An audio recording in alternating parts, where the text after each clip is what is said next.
கிறிஸ்துவுக்குள் பிரியமான அன்பான சகோதர சகோதரிகள் யாவருக்கும் இயேசு கிறிஸ்துவின் இனிதான நாமத்தினாலே என்னோட அன்பின் வாழ்த்துதலை நான் தெரிவித்துக் கொள்கிறேன். Welcome to worldly Wednesday. இந்த ஒரு புதிதான எபிசோட்லேயும் உங்களை சந்திப்பதில் நான் மகிழ்ச்சி அடைகிறேன். கர்த்தருக்கே கனமும் மகிமையும் உண்டாவதாக. இந்த நாளிலும் தேவன் என்னுடைய சிந்தனையில் வைத்த வேதத்திலிருந்த ஒரு அருமையான காரியத்தை நான் உங்களோடு கூட பகிர்ந்து கொள்ள விரும்புகிறேன்.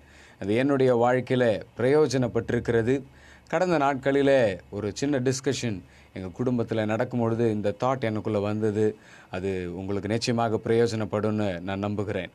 ஆபிரகாமை குறித்து நாம் வாசிப்போமானால் வேதத்தில் ஆதியாகமம் 17வது அதிகாரம் 5வது வசனம் 17வது அதிகாரம் 5வது வசனம் இப்படியே சொல்லுகிறது. இனி உன் பேர் ஆபிராம் எனப்படாமல் நான் உன்னை திரளான ஜாதிகளுக்கு தகப்பனாக ஏற்படுத்தினபடியால் உன் பேர் ஆபிரகாம் எனப்படும். பிரியமான தேவச்சனமே, ஆண்டவர் இந்த இடத்துல ஆபிராம் எனப்பட்ட ஒரு மனிதனுக்கு புதிதாக ஒரு பெயர் சூட்டுகிறார். ஆபிரகாம் என பெயர் சூட்டுகிறார். இந்த இடத்துல நீங்கள் பார்ப்பீங்கன்னா இதுவரைக்கும் ஆபிராம் கேரி பண்ணது அவன் உலக பிரகாரமாக தன் குடும்பத்தாரோ தன் தகப்பனாரோ யாராயினும் அவனுக்கு பெயரிட்ட ஒரு பெயராக அது இருந்தது. அது உலக பிரகாரமாக இருந்தது. ஆனால் இப்பொழுது வாக்குத்தத்தத்தின் சுதந்திரவாளியாக, வசனத்தின் சுதந்திரவாளியாக, ஆண்டவர் கொடுத்த தரிசனத்தின் சுதந்திரவாளியாக இருக்கிற ஆபிராமுக்கு இப்பொழுது ஆண்டவர் புதிதாக ஒரு பெயர் சூட்டுகிறார். அது ஆபிரகாம் என்று பெயர் சூட்டுகிறார். இன்றைக்கி கூட நான் அருமையான ஜூடா அண்ணனுடைய ஒரு கூடுகையில் நான் போயிருந்த பொழுது அண்ணனோடு கூட பேசிக்கிட்டு இருக்கிற பொழுது இவைகளையும் நான் பேசி கடந்து வந்தேன். நம்முடைய ஆண்டவர் வெறும் சர்டிஃபிகேட்டில் நம்ம பேரை மாற்றுறவர் மட்டும் கிடையாது, சர்டிஃபிகேட்டையே டோட்டலாக மாற்றுறவர். இதுவரைக்கும் ஆபிரகாமுக்கு இருந்த ஒரு சர்டிஃபிகேட், ஒரு பர்த் சர்டிஃபிகேட் பேர் ஆபிராம். இவன் கல்தேயருடைய பட்டணத்திலேருந்து வருகிறவன், விக்கிரகங்களை செய்கிற ஒரு பேக்ரவுண்ட்லேருந்து வருவன், செல்வ செழிப்பு எல்லாமே இருக்குது.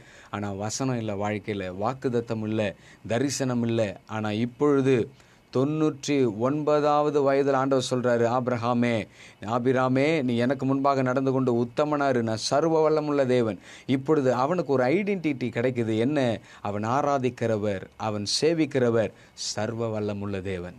எனக்கு பிரியமான தேவச்சனமே, இன்றைக்கு இந்த உலக வாழ்க்கையில் உங்களுக்கு ஏராளமான சர்டிஃபிகேட் இருக்கலாம், உங்கள் பேருக்கு பின்னாடி ஏராளமான ஹிஸ்ட்ரி இருக்கலாம். ஆனால் நான் ஒன்று சொல்லுவேன், விசுவாசத்தின் அடிப்படையில் நீங்கள் ஆபிரகாமுக்கு புத்திரராக இருக்கிறபடினாலே, நீங்கள் ஆராதிக்கிறவர் சர்வ வல்லவராக இருக்கிறபடினாலே, உங்களுடைய பர்சனல் ஐடென்டிட்டி அல்ல, வசனம் உங்களுக்கு கொடுக்குற, தரிசனம் உங்களுக்கு கொடுக்குற ஐடென்டிட்டி உங்கள் வாழ்க்கையில் சூப்பர் நேச்சுரல் மிராக்கிள்ஸை, சூப்பர் நேச்சுரல் இயற்கைக்கு அப்பாற்பட்ட விசுவாசிக்கிற தேவ ஜனத்திற்கு மாத்திரம் கிடைக்கிற ஒரு பெரிதான நன்மையை, பெரிதான ஆசீர்வாதத்தை இந்த விசுவாச வாழ்க்கை உங்களுக்கு கொடுக்க வல்லதாக இருக்கிறது.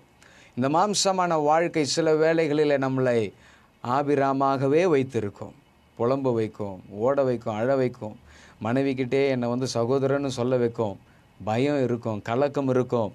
ஆனால் இந்த விசுவாச ஓட்டம் இருக்கு இல்லையா, சோர்ந்து போயிருக்கிற, உத்தமனாய் நடந்து கொள்ளாத, தன் மனைவியின் வார்த்தைக்கு செவி கொடுத்து தேவனுக்கு பிரியமில்லாத காரியத்தை செய்த ஆபிரகாமுக்கு ஆண்டவர் அஷ்யூரன்ஸ் கொடுக்குறாரு. எப்பா, நீ ஆபிரகாம் கிடையாது, நீ இன்னிலிருந்து ஆபிரகாம், நீ சேவிக்கிற தேவனாகிய கர்த்தராகிய நான் சர்வ வல்லமை உடையவர்.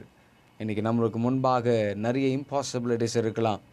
மாம்சமான மனிதர்களாக ஆபிராமாக இருந்து கொண்டு நாம் சில காரியங்களில் மாம்ச யுக்திகளை கையாண்டு சில காரியங்களை பெற்றுவிடலாம் என்று எண்ணிக்கொண்டு ஓடிக்கொண்டிருக்கலாம். ஆனால் ஆண்டவர் சொல்லுகிறார், நீ ஆபிராம் அல்ல. உன் சர்டிஃபிகேட்டில் உன் பேரை நான் மாற்ற விரும்பலை, உன் சர்டிஃபிகேட்டை நான் மாற்ற விரும்புகிறேன். நீ இப்போ வைத்திருக்க வேண்டியது, நீ விசுவாசிகளின் தகப்பன், விசுவாசிக்கிற சகலருக்கும் நீ ஒரு தகப்பன் என்கிற ஒரு certificate. God is changing the entire life thing of Abraham. இன்றைக்கி ஆண்டவர் நம்முடைய வாழ்க்கையை அவனமாக மாற்ற விரும்புகிறார். ஒருவேளை நீங்கள் ஆபிராமை போல மாம்சம் சொல்லுகிற வார்த்தைகளுக்கு செவி கொடுத்து ஓடிக்கிட்டு இருக்கலாம், மாம்சம் என்ன டிமாண்ட் பண்ணுதோ அதுக்கு பின்பாக ஓடிக்கிட்டு இருக்கலாம். ஆனால் ஆண்டவர் சொல்கிறாரு, இல்லை இல்லை இல்லை, நீ ஆபிரகாம் இல்லை, நீ ஆபிராம் கிடையாது. நீ இன்று முதல் உன் பேர் ஆபிரகாம் எனப்படும். You will be a father of nation. ஜாதிகளுக்கு நீ தகப்பனாவாய், திரளான ஜனக்கூட்டத்திற்கு நீ தகப்பனாவாய். நம்மளை ஆண்டவர் அந்த விதமாக பார்க்குறாருங்க. அதுதான் விசுவாச மக்களுக்கு ஆண்டவர் கொடுக்குற பெரிதான ஆசீர்வாதம்.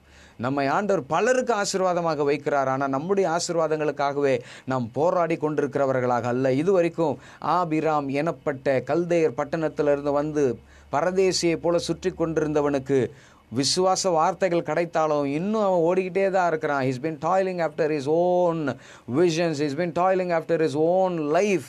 பட் ஆனால் ஆண்டவர் சொல்கிறாரு, உத்தமனா இரு ஆபிராமே, நான் சர்வ வல்லமுள்ள தேவன். இன்னைக்கு ஆண்டவர் உங்களுக்கு வாக்கு பண்ணுகிறார். I don't know what type of impossibilities that you are going through in your life. ஆனால் இன்றைக்கி நான் தைரியமாக சொல்லுவேன், எல்லா விதமான தாழ்மையோடு கூட சொல்லுவேன், நீங்களும் நானும் ஆராதிக்கிறவர் சர்வ வல்லமுடையவர். உங்கள் பேர் அவர் மாற்ற விரும்புகிறார். உங்களுடைய ஹிஸ்ட்ரி அவர் மாற்ற விரும்புகிறார். ஆண்டவர் விரும்புகிறதெல்லாம் நீங்கள் விசுவாச மக்களாக இருந்து கொண்டு இந்த வசனத்தை விசுவாசிக்கிறது நிமித்தமாக கிடைக்கிற அந்த சகல நன்மைகளையும் அதன் சாரத்தையும் நீங்கள் ருசித்து நீங்கள் நன்மைகளிலே களி கூற வேண்டும் என்று இந்த சர்வ வல்லமுள்ள தேவன் விரும்புகிறார். அதையே அவர் எதிர்பார்த்து கொண்டிருக்கிறார். இன்றைக்கி டிக்ளேர் பண்ணுங்க, நோ மோர் நான் ஆபிராம் கிடையாது, நான் ஆபிரகாம், நான் விசுவாசிக்கிறவன், நான் வாக்குதத்தம் பெற்றவன், நான் அவருடைய வார்த்தையை சுமக்கிறவன் என்கிற விசுவாசத்தோடு கூட டிக்ளேர் பண்ணுங்க. சத்ரு வெக்கப்பட்டு போகட்டும். தேவனுடைய உன்னதமான நாமமே நம்முடைய வாழ்க்கையில் மகிமைப்படட்டும். நான் உங்களுக்கு ஐச்சபிக்கிறேன். பரிசுத்தமுள்ள நல்ல ஆண்டவரை ஆசீர்வதிக்கப்பட்டதான இந்த வேலைக்காய் சோத்திரம். இந்த வசனத்தை கேட்கிற ஒவ்வொரு பிள்ளைகளோட வாழ்க்கையிலும் ஆபிராம் என்கிற மனிதனுடைய வாழ்க்கையில் ஆண்டவரை இம்பாசிபிளான நிறைய சிச்சுவேஷன் இருந்தது. நன்மையே கிடைக்க முடியாது என்கிற சூழல்கள் அவனை மாம்சமான முடிவுகளை எடுத்து வாக்குத்தத்தத்திற்கு மிஞ்சின, வசனத்துக்கு மிஞ்சின, உடன்படிக்கைகளுக்கு மிஞ்சின, தேவன் தந்த வார்த்தைகளுக்கு மிஞ்சின மாம்சமான சில முடிவுகளை எடுத்ததன் விளைவாக சில இஸ்மவேலுகளை சுமக்கிறதற்கு ஏதுவாக காணப்பட்டது. இன்றைக்கு எங்களுடைய மாம்சமான செயல்களினாலே, முடிவுகளினாலே நாங்கள் சில ஆகாறுகளை சுமக்கிறோம், சில இஸ்மவேலுகளை நாங்கள் சுமக்கிறோம். ஆனால் தேவன் விரும்புகிறது நாங்கள் வாக்குத்தத்தத்தின் சுதந்திரவாளியாய் இருக்கிற ஈசாக்கை சுமக்க வேண்டும் என்று விரும்புகிறீர். சூப்பர் நேச்சுரலாக ஆண்டவரே 100 வயசுலையும் 99 வயசுலையும் கொடுக்கப்படுகிற ஈசாக்கை சுமக்க வேண்டும் என்று நீர் விரும்புகிறீரப்பா. அந்த ஆசீர்வாதத்தின் நன்மைகளை விசுவாச மக்கள் ருசிக்க தேவன் உதவி செய்யுங்க. ஆபிராம் அல்லப்பா, ஆபிரகாம் என்று பெயர் சுட்டினீரே. சர்டிஃபிகேட்டில் பேர் அல்ல, சர்டிஃபிகேட்டையே மாற்றி அவனுடைய விசுவாசிகளின் தகப்பனாக மாற்றினது போல எங்களுடைய இந்த வாழ்க்கை பயணத்திலும் எங்கள் விசுவாசத்தை கண்டு எங்கள் உற்றார், உறவினர், ஆண்டவரே, குடும்பத்தார், சபையோர், சகலரும், தேசத்தில் உள்ள மனிதர்கள் எல்லாம் உம்முடைய நாமத்தை மெச்சிக்கொள்ள, உம்முடைய நாமத்தின் மகிமையை பறைசாற்ற தேவன் அனுக்கிரகம் செய்வீராக. உடைய திவ்ய கிருபையின் பொற்பாதத்தில் நாங்கள் சமர்ப்பிக்கிறோம். நீரே மகிமைப்படுவீராக. ஒவ்வொருடைய வாழ்க்கையிலும் அற்புதங்கள் அடையாளங்களையும் செய்து அவர்கள் ஆபிரகாமின் புத்திரர்கள் என்று அறிந்து கொள்ள சாட்சி கொடுக்க தேவன் தயவு செய்யுங்க. கிருபை சூழட்டும். இயேசுவின் நாமத்தில் பிதாவே, ஆமென், ஆமென். பிரியமானவர்களே, கர்த்தர் இந்த வார்த்தைகளினாலே உங்களை ஆசீர்வதித்திருப்பார் என்று நான் தீர்க்கமாய் நம்புகிறேன். கர்த்தர் நாமமே மகிமைப்படட்டும். God bless you. Meet you on next Worldly Wednesday. Until then, stay tuned.